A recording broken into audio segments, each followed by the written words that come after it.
Well, hello, everyone across the country. I'm Tim Phillips, president of Americans for Prosperity. Thank you for joining us for another of our Facebook conversations on some of the most important issues happening at the federal level in Washington, D.C. Boy, there are some real threats out there. We've been fighting those out on the road with Americans for Prosperity, trying to stop really all this top-down big spending that's driving inflation right now across our country, hurting so many Americans, especially middle class and those at the margins and on fixed incomes. We've got this Green New Deal threat, the socialized medicine threat, so many. We've been on the road. I'm in Indianapolis, Indiana today with our AFP, Americans for Prosperity, and Libre teams and Concerned Veterans teams rallying grassroots support to try to protect freedom and prosperity in this great country of ours. Today, we have a very special guest from the House of Representatives from the great state of Ohio. To introduce him as my friend and colleague on the Ohio team, Ezra Escudero. Ezra, take it away. Thank you, Tim. Yes, it's my pleasure to serve on the Ohio team as Director of Coalitions. And we have such a great congressional delegation from our state. And one of the outstanding members is represents a part of the state that is so beautiful year-round, especially this time of year along the Ohio. And he enlisted in the Air Force in 1973, retired as a lieutenant colonel, is a graduate from Troy University in Alabama. And as I mentioned, we're happy to have him representing Ohio. Congressman Bill Johnson, welcome to our call today. Well, thank you very much, Ezra. Good to be with you. And Tim, thanks for having me on today. Yes, sir.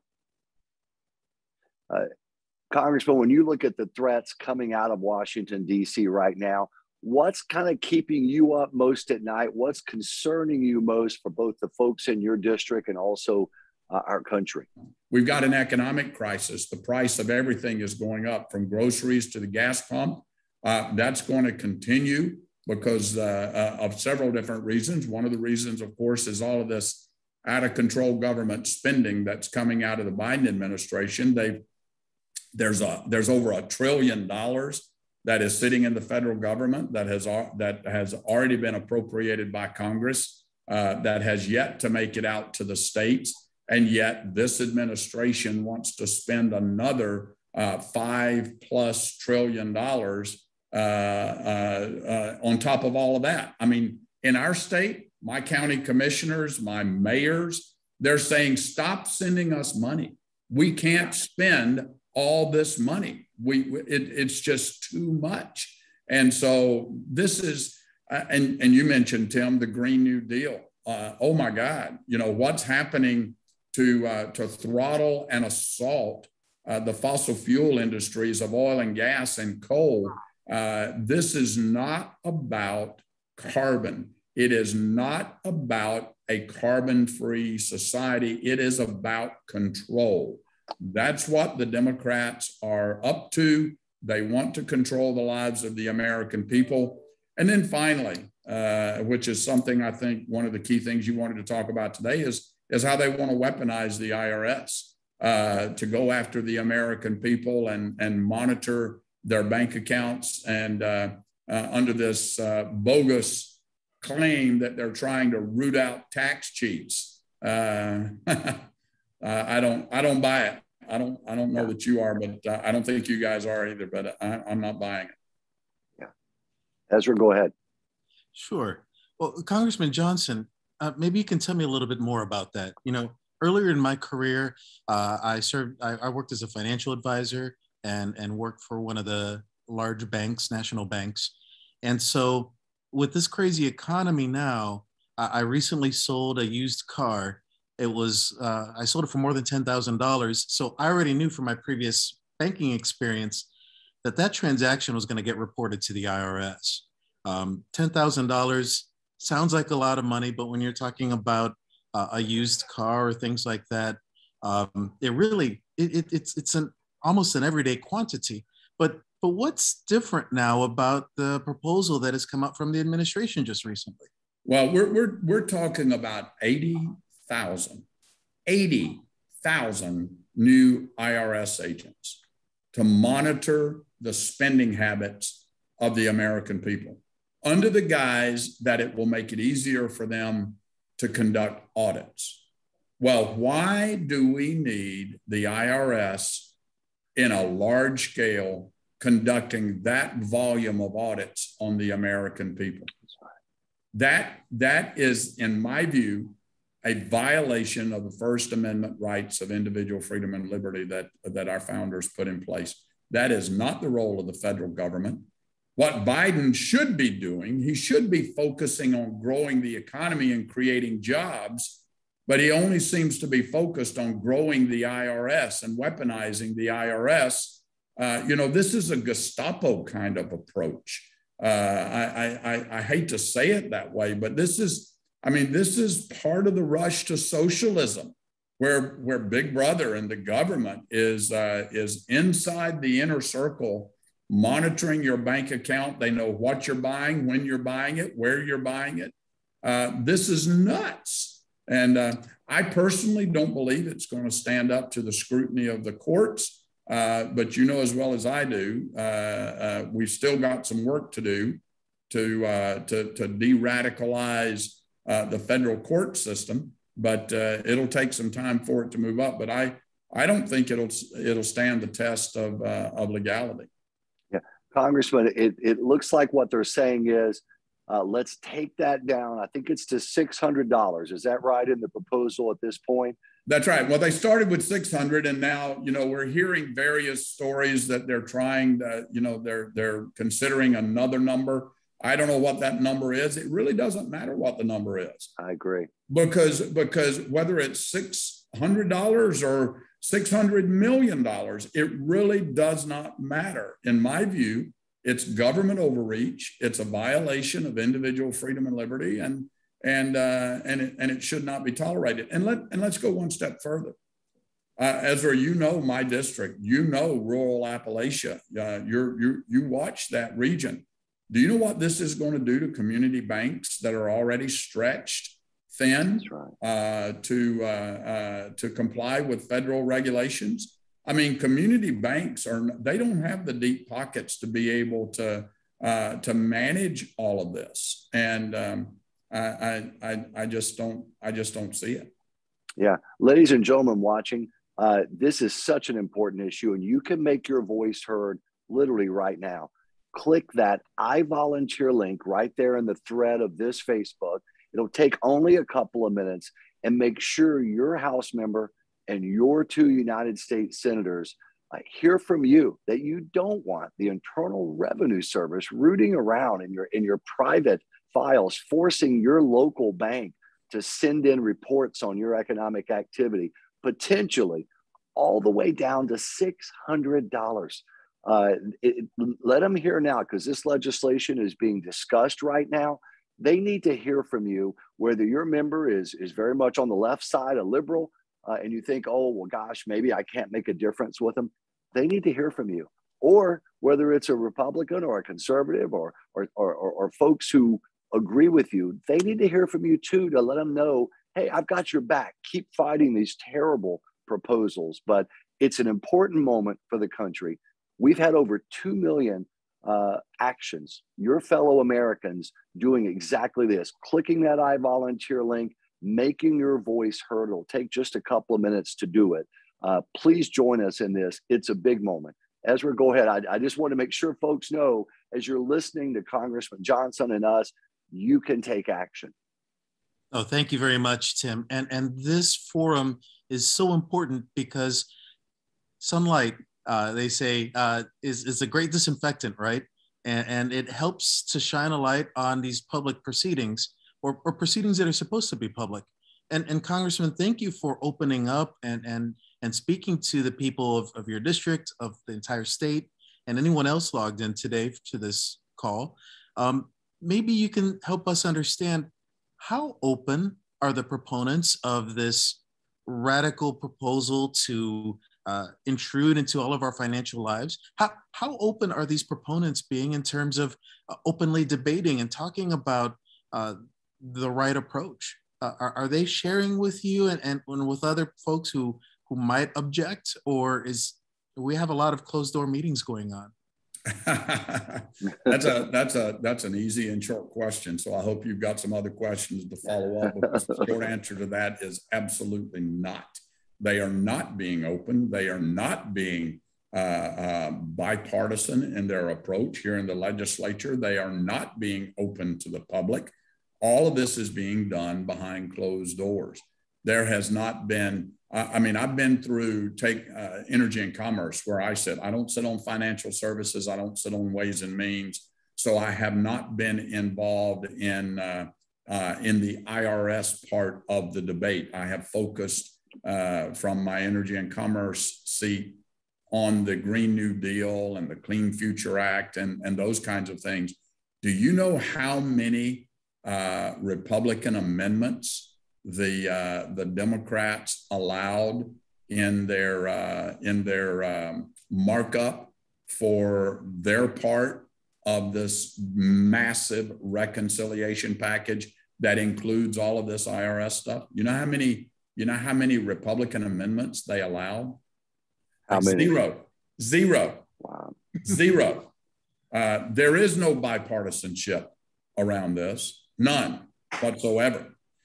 Take the infrastructure bill that everybody says is a bipartisan infrastructure package. Don't buy that either, because do you know how many legislative hearings we've had on the so-called bipartisan infrastructure bill? Zero. Do you know how many amendments have been allowed from the House Republicans? Zero. Look, this is a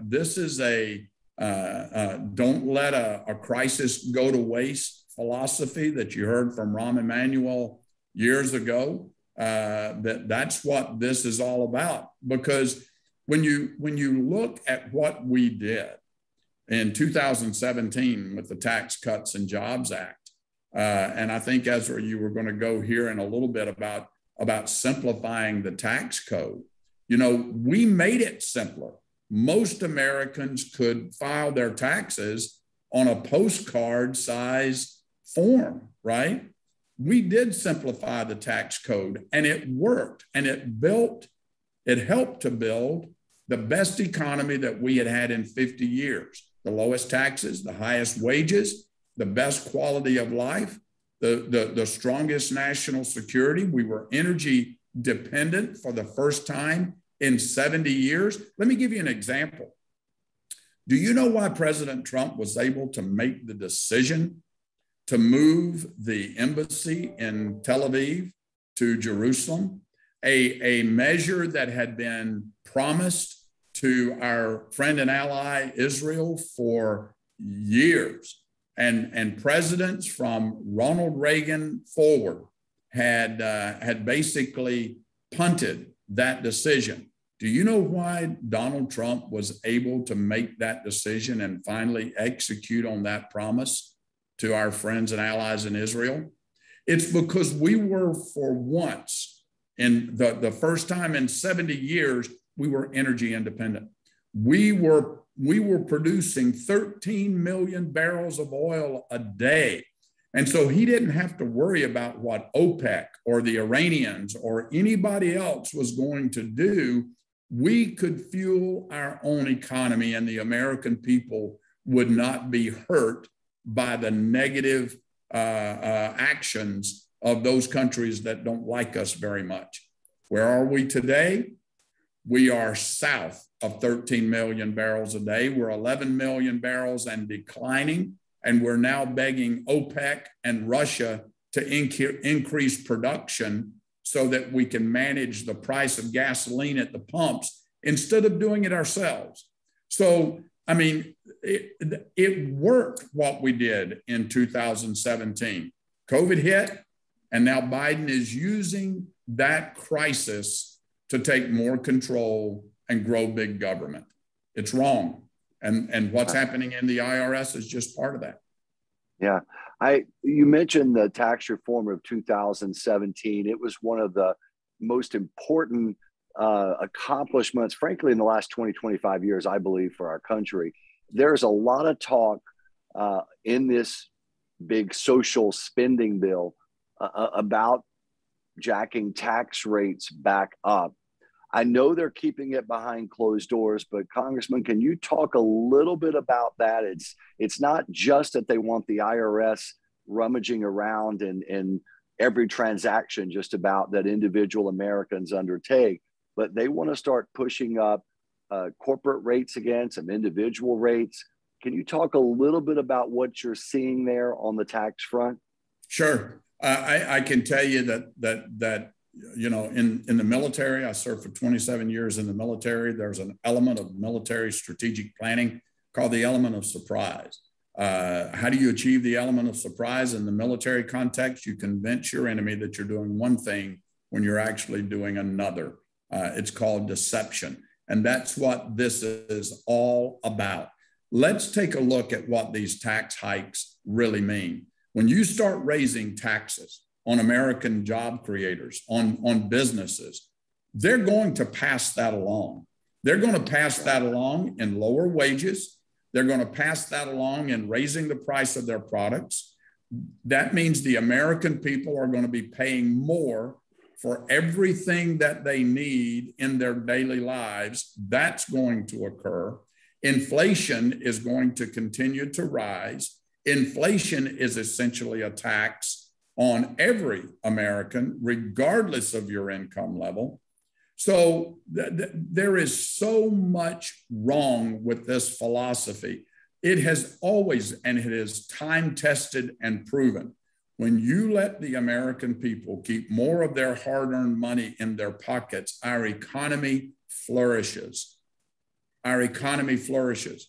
It grows because people spend that money. They buy things, they start businesses, they invest their own money, they put it on the table and they risk their money to create a business and an opportunity. I mean, look at what happened with, you know, in Ohio, in our great state, the light bulb and the invention of the airplane. How many times did Thomas Edison come to the federal government and say, I need your help to fund me to invent and bring light to the world? He did not. He did it out of his own pocket. The Wright brothers, even though it was a different age, they developed the airplane, paid all of their trips back and forth from Dayton to Kitty Hawk, North Carolina. They did it out of their own pocket. They didn't ask for a penny from the federal government.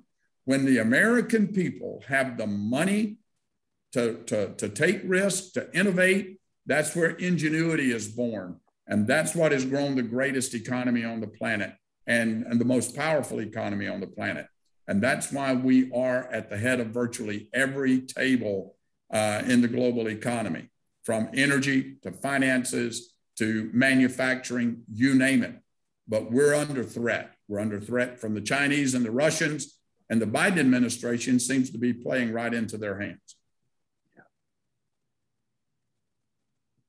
Congressman, I love the examples you illustrate with Thomas Edison and the Wright brothers. You know, in fact, the opposite is also true. When you look at one of the great rivals to Orville and Wilbur Wright, there was a gentleman named Samuel Langley, and he had the advantage of tremendous political connections, a lot of government support, and even it resulted in a different approach to his experiments, whereas the Wright brothers tested small, learned lessons, made improvements, and tested small again. Langley had the benefit of big bucks. He tested big, had spectacular failures. A lot of them are on those black and white film reels where you see planes crashing. Oh, God, Ezra, I'm glad you brought that up. If you've never read the book, The Wright Brothers by David McCullum, oh my gosh, Langley, at the same time that the Wright brothers were doing the basics, studying birds to figure out how birds fly, Langley was killing people, dumping them into the river on a catapult, trying to throw an airplane into the air and hoping that it would take off. Absolutely, you are exactly right. We could talk for a long time about that experiment. You know, and it's a perfect metaphor, right? Because right now we're seeing a time where folks in government officials, many of them even well-intentioned, are trying to say, we know better, we help you. If given a chance, Congressman, what things would you change and what reforms would you bring about using the recent tax reform as an example and so forth? What message can we share with Ohioans about things that we need to advocate for, not just stopping bad ideas now, but also proposing new ideas, better ideas for the future, for the next election, things like that? Oh my gosh, that's a long list too. Let's start with the IRS. You know, I certainly would not be heading in this direction with the IRS. I would put the IRS in their place. I would eliminate the IRS. Why do you need the IRS? The American people pay their taxes. Why do you need the Internal Revenue Service to watch over their shoulders? I would significantly pare that back. I'm not saying that you don't have a government office that collects the taxes. That's not what I'm saying. But I am saying you do not need the IRS inside the inner circle of the American people's finances. They've demonstrated that they cannot protect the privacy of individuals. We saw what happened under Lois Lerner when she was the head of the IRS and how they attacked conservative groups. We saw how they selectively leaked personal financial information about former President Trump. So we don't trust them. But on so many fronts, let's take border security. I would reinstate the policies of the previous administration because we had the most secure borders that we had had in decades. Keep people in Mexico until their asylum dates come in. Let's eliminate this catch and release policy that's been started by the Biden administration, flying illegal immigrants in the dead of night to cities all over the United States and turning them loose. And let's go back to building the border wall. It works. It works. It keeps drugs out. It keeps crime out. It keeps the gangs out. It works. National security. I would go to the Taliban and to the thugs in Haiti, and I'd say, we're coming for our people. You either turn them loose and you make them available so we can pick them up, or you're going to pay a heavy price for it. You got 24 hours and we're on our way. And I would let the thugs know they don't knock the chip off of the shoulder of the American people. We're not going to do it that way. In terms of taxes, let the American people keep more of their hard-earned money. That's where innovation and ingenuity is born. And that's what has grown the most powerful nation on the planet. And let me just say this too. You know, our system is a system of government of, for, and by the people. We know that phrase is in our founding documents. Over generations, I'm included in it. The American people have gotten really comfortable with the for part. We elect a president, we elect 535 senators and members of the House of Representatives. We send them to Washington. We do the same thing in our state capitals. We send them there to do it for us. We have trusted elected officials to do it for us. We have forgotten the other two words, government of, for, and by the people. We have forgotten the of and the by part. The American people, what you're doing right now, Tim and Ezra, to inform the American people about what's going on. The American people cannot continue to be silent on the sidelines. They have got to step forward, whether it's the cancel culture pushing back, whether it's the Green New Deal and the skyrocketing costs of energy, whether it's government intrusion in our bank accounts through the IRS, whether it's raising our taxes. They've got to sound off. How do they do that? They do that at the voting booth.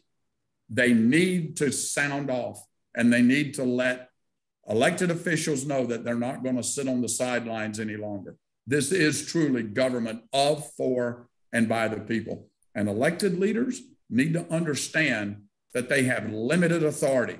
This is not a big government country. This is power invested in the governed. That's what it's all about. Well said, Congressman Bill Johnson from the great state of Ohio, with Ezra Escudero, one of our key grassroots leaders in Ohio. Ladies and gentlemen, we're coming down to the end of this battle. to try to stop this massive social spending bill.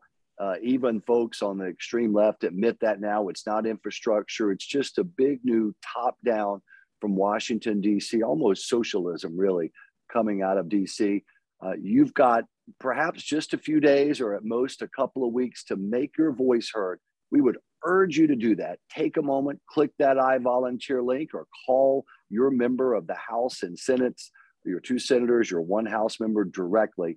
Let's make sure that in the years to come, when we look back at a perilous moment for our nation, that we can all say we did our part. We worked hard, we stood in the gap, and we protected freedom and prosperity and frankly, the American dream, the American way at a crucial moment. I'm Tim Phillips with Americans for Prosperity, out on the road with our grassroots activists.